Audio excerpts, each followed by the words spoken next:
The administration apologized to Pakistan for the NATO airstrikes that killed about 24 soldiers. No. Let me say we express our condolences to Pakistan about the regrettable loss of life.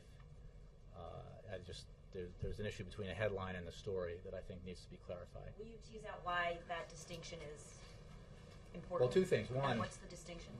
Well, I think there's it's a matter of fact that I, speaking for the White House and the President, offered condolences on behalf of him, the administration, the American people, for the tragic loss of life, and it was a tragedy.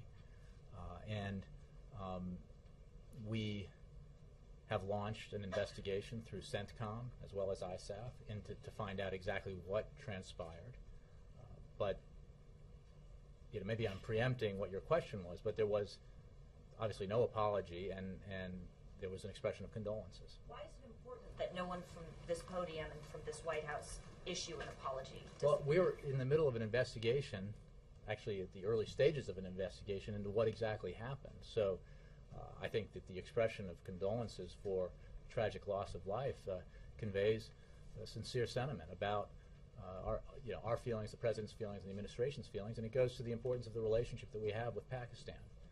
But we have to be clear about what just the premise of your question is established as we move on. My question was going to be, why was the apology, as I was going to phrase it, was from Secretary of State Clinton, not the President. But let me just cut to it. But I said very clearly from here that on behalf of the President and the entire administration that the expression of condolences So we all was know forthcoming. of what the subtext of a lot of this is, and there was a report this morning that there may be domestic politics at play. That so is can you utter just address nonsense. that? Okay, and I can that's just tell you that yes. the problem with the story that you reference is that somebody wrote a headline that had no bearing on the actual story. The story discussed the decision to express our condolences, which is not what's reflected in the headline. Can I just follow up? I did say, no, Bill.